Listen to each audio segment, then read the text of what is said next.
I gotta keep going. What do you remember from that video? What was the first thing that she said when she met you? Remember that? Yeah, she said I was handsome. Isa sa mga pinakakinikiligang sports couples ngayon ay walang iba kundi ang volleyball sweetheart ng PVL na si Kim Kennedy.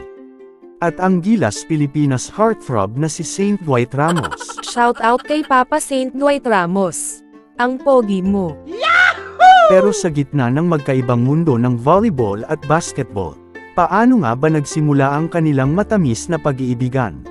At ano nga ba ang kinalaman ni Ferdy Ravenna sa love story na ito? Mga idol, ito ang kwento ng true-to-life love story ng PLDT high-speed hitters na si Kim Kennedy at ng Gilas Pilipinas heartthrob na si Papa Saint Dwight Ramos. Pero bago ang lahat, kung bago ka lang sa aking channel, ay huwag kalimutang mag-like, mag-subscribe, and hit the notification bell. Salamat mga idol, let's go! Dear Basketball TV. Si Dwight Ramos ay isang Filipino-American basketball pro. Kilala sa kanyang husay sa Gilas Pilipinas at sa Japan's B-League. Habang si Kim Kennedy naman, ay isang volleyball superstar, dating MVP at kasalukuyang standout player ng PLDT high-speed hitters sa PVL. Pero bago pa man siya maging isa sa pinakakilalang manlalaro dito, si Kim Kennedy ay naging standout player muna ng kanyang dating school ng De La Salle University. At hindi lingid sa mga mata ng publiko, si KKD ay may angking ganda, matangkad, at may killer spike. Kaya naman maraming humanga at nabighani sa kanya. Sa mga panahong iyon, nabalita rin ang ilang past relationship niya, kabilang ang isang kapwa-athlete na mula rin sa mundo ng volleyball na si Mark Aspeyo. Ngunit tulad ng maraming love stories, hindi natuloy sa forever ang relasyon ng dalawa. Sa kabila ng lahat, natutunan ni KKD na mas kilalanin ang sarili at alamin kung ano talaga ang hinahanap niya sa isang relasyon. Samantala, sa kabilang banda ng mundo ng sports, si Dwight Ramos naman ay nagsisimula na ring umangat bilang isa sa mga pinakagwapo at pinakasikat na manlalaro ng Gilas Pilipinas. Shout out kay Papa Dwight Ramos, ang pogi mo. Madaling isipin na marami mang humahanga sa kanyang kababaihan. Pero sa kabila ng kanyang popularidad, walang naitalang opisyal o kumpirmadong relasyon si Dwight bago makilala si KKD. Dahil mas nakatutok siya noon sa kanyang career, training, at pag-abot sa pangarap na maging isang top-caliber basketball player. Hanggang sa tadhana na ang kusang gumawa upang magtagpo ang dalawa.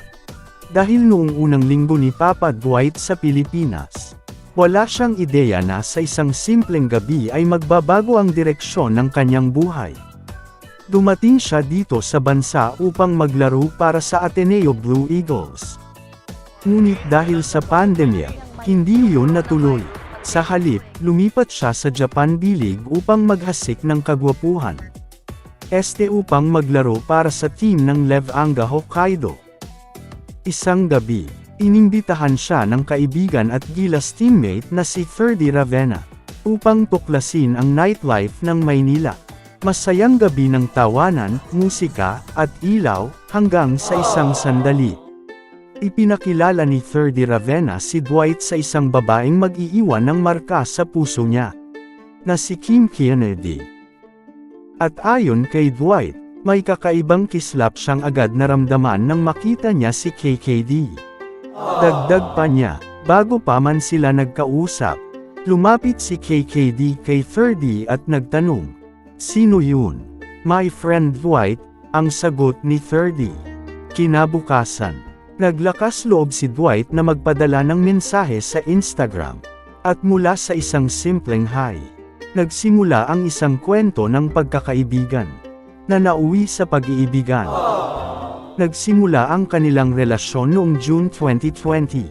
At mula noon, unti-unti nilang ibinahagi sa publiko ang mga nakakakilig nilang sandali, mga couple goals na umaani ng sana all sa social media. At para sa kanila, a couple that plays sports together, stays together. Sana all. Ngunit sa likod ng matatamis na larawan, nandyan ang hamon ng long-distance relationship. Si KKD sa PVL dala ang hiyawan ng crowd. Samantalang si Papa Dwight ay naglalaro sa Japan B-League at sa Gilas, Pilipinas. Kaya ang bawat sandaling magkasama sila ay parang gintong hindi pwedeng sayangin. At para kay KKD, ang pagsuporta kay Dwight ay hindi kailanman mawawala. Hinding-hindi ako magsasawang panuurin siya. Kahit gaano ako kabisi, kapag may chance para suportahan siya gagawan ko ng paraan. Wika niya, sa kanilang Valentine's Day feature sa One Sports. Inamin ni KKD na naging malaking sandigan si Papa Dwight sa kanyang injury recovery. Sometimes I feel like giving up but he pushes me to keep going. Dagdag niya. At isang hindi malilimutang alaala, ang kanilang date sa Volcanic Hell Valley sa Japan. Dahil sa isang photo booth, isinulat ni Dwight ang code na 224, na nangangahulugang today, tomorrow forever. Your jersey number? What? Your jersey number? Shout out kay Papa Dwight Ramos ang pogi mo. At noong June 2023, nagdiwang sila ng kanilang 3rd anniversary na nagpakilig sa kanilang mga fans. At noong ika-5 anibersaryo ng dalawa, hindi lang sila nagdiwang bilang magkasintahan, kundi upang ipagdiwang din nila ang 5 taon ng inspirasyon sa mga tagahanga. Sa Instagram, ibinahagi ni KKD ang mga matatamis at natural na sandali nilang magkasama. Mga halakhak na walang script, mga tingin na puno ng pagmamahal, at mga yakap na tila walang katapusan. Sana all. Sa ngayon, wala pang balita tungkol sa engagement o kasal ng dalawa, pero para sa kanilang fans, sapat na ang makita silang masaya at inspiredong pareho sa kanilang career at sa pag-ibig. Sa gitna ng pressure ng sports at mata ng publiko, nananatiling matatag ang relasyon ni Dwight Ramos at Kim Kennedy. Isang kwento na nagpapatunay na, kapag nasa tamang tao ka, kahit gaano ka busy, ay laging may oras para sa pag-ibig. Sana all. Kung nagustuhan mo ang kwento natin sa araw na ito, ay huwag kalimutang mag-like, mag-subscribe and hit the notification bell, para sa mas marami pang kwentong puno ng kilig at inspirasyon. Hanggang sa muli dito sa Dear Basketball. TV.